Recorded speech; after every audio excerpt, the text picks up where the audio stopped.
नमस्कार, आप सभी का स्वागत है भारत एक्सप्रेस में और मैं हूं स्नेहा आपके साथ।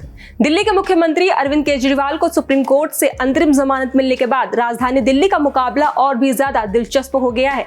हम ऐसा इसलिए कह रहे हैं क्योंकि चुनाव प्रचार तो पहले भी पार्टी के नेता कर रहे थे, लेकिन पार्टी के दूसरे नेताओं में अरविंद केजरीवाल वाली वो धार नहीं थी। अरविंद केजरीवाल के जेल से बाहर आने के बाद राजनीति और कैसे बदलेगी, इस वीडियो में हम आपको विस्तार से बताते हैं। अरविंद केजरीवाल को फिलहाल कोर्ट से 20 दिनों के लिए अंतरिम जमानत मिली है। 2 जून तक उन्हें अंतरिम जमानत दी गई है। सुप्रीम कोर्ट के इस फैसले के बाद आम आदमी पार्टी के नेता और कार्यकर्ता खासे उत्साह में हैं। 20 दिन के लिए इंटरिम बेल दी जा रही है 2 जून तक, और कोई कैंपेनिंग के ऊपर कोई रिस्ट्रिक्शन नहीं है। वो क्या कह सकते हैं या क्या नहीं कह सकते हैं, उस पर कोई रिस्ट्रिक्शन इम्पोज नहीं की गई है। जबकि जब ऑर्डर भी प्रोनाउंस किया जा रहा था तब भी ईडी ने रिक्वेस्ट किया कि कोई रिस्ट्रिक्शन डाली जाए, लेकिन कोई रिस्ट्रिक्शन नहीं दी गई है।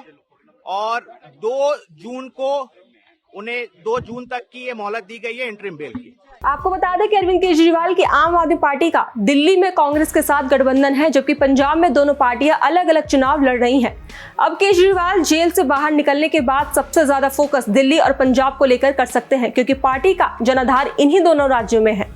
ये और बात है कि दिल्ली में पिछले साल लोकसभा चुनाव में आम आदमी पार्टी को एक भी सीट नहीं मिली थी, लेकिन इस बार कांग्रेस के साथ गठबंधन के बाद दोनों पार्टियों की उम्मीद जगी है। लेकिन सबसे बड़ा सवाल ये है कि क्या शराब घोटाले में पहले जेल और फिर जमानत के बाद केजरीवाल को जनता वैसा ही समर्थन देगी जैसा विधानसभा चुनाव में दिया था, क्योंकि तब की बात कुछ और थी और अब इस समय केजरीवाल शराब घोटाला मामले में फंसे हुए हैं। दूसरी एक और बात, जनता के गले नहीं उतर रही कि आम आदमी पार्टी और कांग्रेस दिल्ली में तो साथ यानी कि गठबंधन में चुनाव लड़ रहे हैं, लेकिन पंजाब में दोनों पार्टियां अलग अलग चुनाव लड़ रही हैं।